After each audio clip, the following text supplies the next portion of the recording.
This life is a trade-off of freedom versus comfort. Everything in life is security and comfort versus freedom. You guys live in nice houses, you have all the comforts, you have very limited freedom. This video is in response to a video I put out just the other day, and it got quite a response and hundreds of comments. And I felt there had to be a part 2 to that video. The video was called Bob Wells Quit with the Hype. And I had comments both ways, that I didn't understand the situation. And Bob's a good guy and all the rest of it. And I'm sure he is. I'm sure he's got his own motives. I don't know him. I've never met him. I only know him from his YouTube channel. So I thought I would start this video with just a little introduction of me and why I feel I can comment on the whole subject of people living in cars. First off, for van life, I built out my first van in 1968, and I spent a lot of time in that van. During that time, though, I was in the Navy, and so I did have other housing. So I know a bit about van build-outs, about living in vans since 1968. I know a bit about homelessness. I've been homeless with children in Seattle. I lived in Saltwater State Park in a tent, and I was surrounded with other homeless people. So I know the challenges of being homeless. God got me out of that situation, and I wound up with a job at Boeing, and it really turned my life around.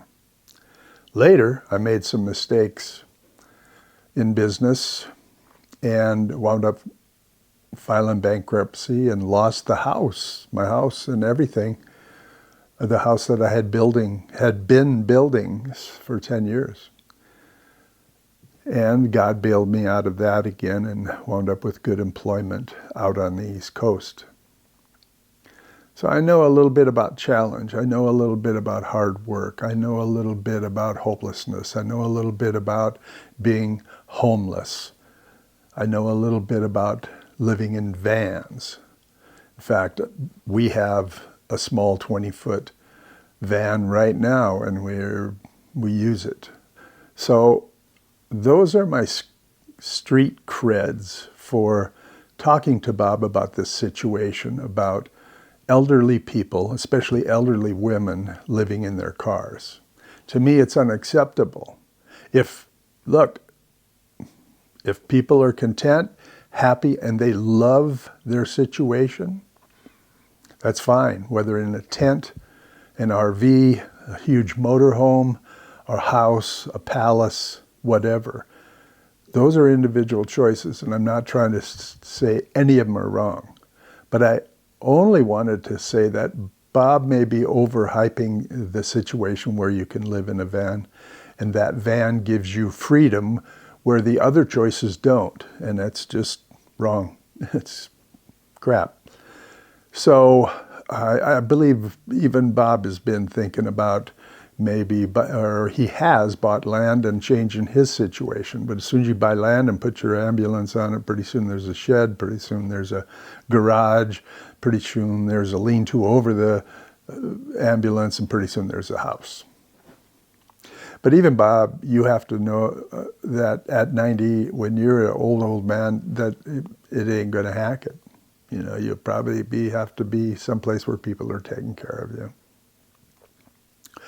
So I had decided to do a part 2, and this is it. It's a little bit about what this channel is supposed to be about, and this is a little bit about me, us. We live in rural Dakota, North Dakota, which is beautiful because we can go camping anytime. We're out in the middle of the country, and technically, according to my description of camping, which is you camp where you can't see or hear your neighbors, just a crackling fire and a babbling brook. So that's what this video is about. I'll start off with a little bit about the channel because it's not just an RV channel. It's an abundant living channel. It's about everything. All the stuff we do from gardening, DIY, construction, electrical, plumbing, all of it that goes with the building, and I'll lay that out. So part 2, Bob quit with the hype. Some of the comments I got on the first video was Bob's at least trying to help out some of these ladies and giving them some hope and a solution, and that's true. But I don't know Bob that well, so I don't know what, his ultimate intention or goals are. But his solution is like trying to stop a mosquito with a chain link fence. So they said, well, if you got better ideas, put them out. So I'm going to put it out. I started a firestorm with my video I did on Bob Wells telling him to stop the hype with living in a van in the middle of the desert, which is a good thing. I have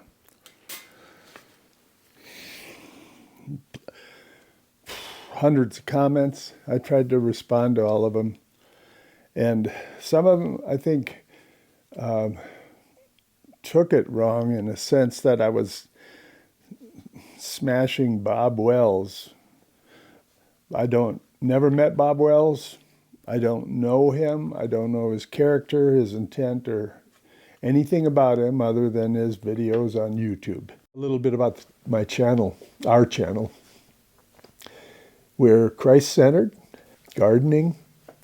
We have a big garden. And then once we get that, we do freeze drying and dehydrating, and Linda spends a lot of time canning and preserving the food we grow. And that's one thing you can't do in van life, is have a garden to We do food preparation and even some cooking.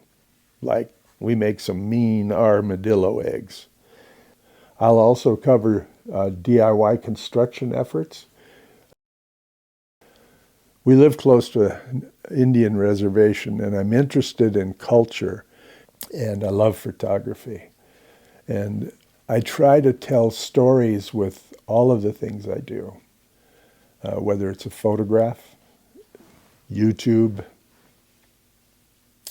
or my writings, my essays. We are farmers. I mean, we live in a rural area, in a home, and have an RV.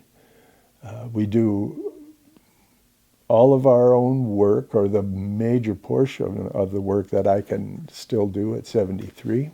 I thank God for my health and the strength that I have.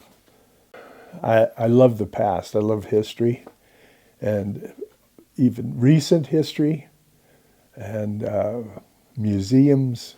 And so I cover a bit of that, trying to learn a little bit of wisdom from those who walked before us. We could do more of that, instead of trying to erase history. And yes, we will do and cover our travel adventures, which I hope will be quite a bit of. Some of the comments I got on the first video was Bob's at least trying to help out some of these ladies and giving them some hope and a solution, and that's true. But I don't know Bob that well, so I don't know what, his ultimate intention or goals are. But his solution is like trying to stop a mosquito with a chain link fence. So they said, well, if you got better ideas, put them out. So I'm going to put it out. And I have in some of the comments, the government has to be involved, and that alone complicates things, because there's a whole lot of people running the government in D.C. that shouldn't be there. They're not qualified for the job, let's put it that way. So everything is 100 times harder and winds up costing more just because they're involved. But here's a basic piece as to what I would think. First off, a disclaimer. I'm only using Boxable, that's Elon Musk's company, that makes affordable, mobile, easily erectable houses. And he has billion-dollar plants making them. So obviously, if you have all that infrastructure and plants to be able to crank out a lot of these, you can drive the cost down. So instead of 50,000 for one, he may be able to build them for 30 or 40 for a few thousand, or even less for more. So I'm just using Boxable and the Casita as an example. Right now, they build a lot of different floor plans, beautiful, and they can be trucked and then erected within hours on a site.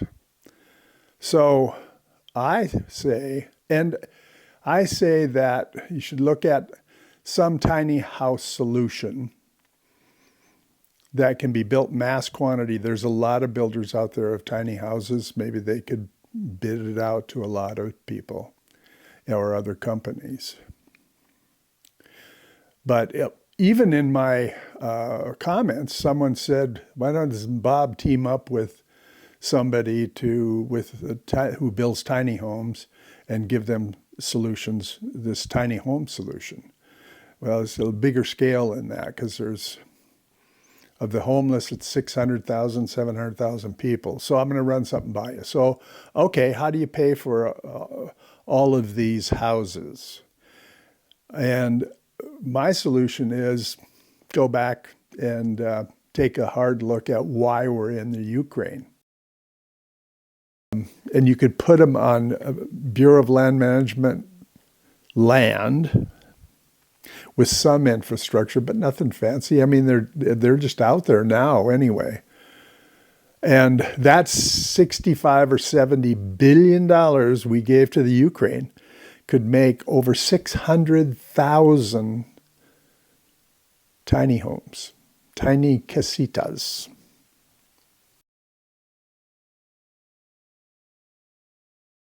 I'm going to give you a glimpse into what it's like to live as a solo female senior nomad beneath the poverty line.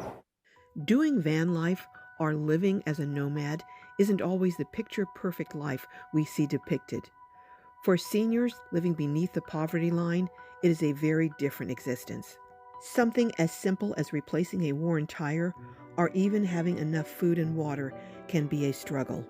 In this video, Kat shares what it is like to live in poverty as a senior nomad. Hello again, Kat. Hi, how are you doing today? I'm doing good. We are meeting again. We have talked before as you've gone through different trials and tribulations, but you have now been living in your trailer for how long? 3 years, since August 25th of 20. And what happened on August 25th? Danny, my spouse of 40 years, passed away after a heart illness. And so that resulted in you now being a solo female nomad. Right, and on my own. So you are what we call a boondocker, someone who is not living in an RV park or in a campground. So where do you park your trailer? I park on a public street, and then at night I go onto private property when I had my truck available. So why do you move your trailer? Because from the hours of 2 to 6 a.m., you cannot be on public streets. It's this law around here. So the city enacted an ordinance that if you're homeless or if you're a nomad and you have no other shelter but your trailer, you have to move it. During the hours that you normally sleep, you have to move Correct. it. Oh my goodness. So, but your trailer has to hook up to your truck, right? Correct. Normally I have a big Dodge truck that pulls this trailer. And how old is your truck? It's a 1998, same year as the trailer. Okay. So it's an older truck, but it still was working. And what happened recently? I blew the transmission out. And it's very hard to find a transmission in San Diego, so we had to send it down to Torrance, and that's where it's being repaired right now. So you now have to either rely on someone to come help you move your trailer every night between 2 and 6, or Or what happens? or I risk the ticket. And right now I have rented U-Hauls to pull it, but I still get a ticket if I fall asleep and I don't move it onto private property. They have made me move down the street a quarter of a mile and I still got a ticket. So I have decided to stay put right now, and I've talked to everybody, let them know. So basically, it's very challenging. It's very scary. 4 tickets and I lose my trailer and I ended up in a tent. Now, what do you mean you lose your trailer? They'll tow it. So if you accumulate so many tickets, then they impound your trailer? Yes, they will. Oh, living beneath the poverty line? Beyond below it. After I pay my bills and pay what it takes to run this trailer and to live for a month, I have $17. Line, and you get food stamps. But how much are you getting in food stamps? I'm only getting $67 a month. Doesn't feed a person. No, wouldn't even feed a dog, much less a person. How am I going to get through today? Water is a big issue, believe it or not. And I'm carrying 75 5-gallon. It's 75 gallons of water every week just to do it with a broken back. Yeah, I have cancer, colon cancer. That's just one of the major ones. The throat that your viewer showed me here, we're going to a thoracic surgeon in a week for. So basically, your doctors that you've been with, who've been following your case, who know your history, and who you have built a connection with, they're all in this local area. And I have to stay local, yes. I'm terrified. I am scared every day because I don't know if I'm going to have my trailer. When something breaks down, how do I fix it? Where do I get the money? I just recently had a tire issue. I've got to pay for a transmission. Where is it going to come from? Before anyone says, oh, her family should help her, your kids help you as much as they can. They do the best that they can. As stressful as their life is, when I call, they're there for me. Right. So it's not like, people have family members all the time who have pools of money reserved that they can you pick up the phone and they just send it. They're struggling too. Right.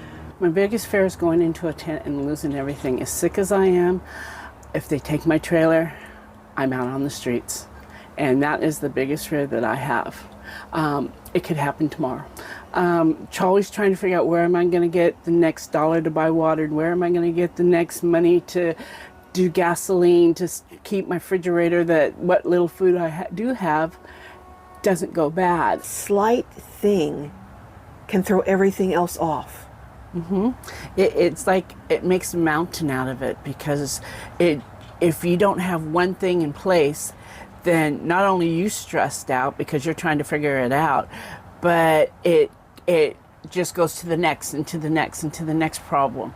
So it's like a domino. Oh, big time. And then you're so stressed out. You're going, now how am I going to do all this? Where's it going to come from? How am I going to survive? How am I going to save myself this way?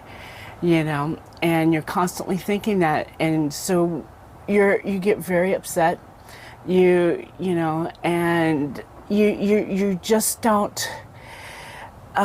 No, it's never just living calm in life and just, saying, okay, I can sit there and breathe, because you can't.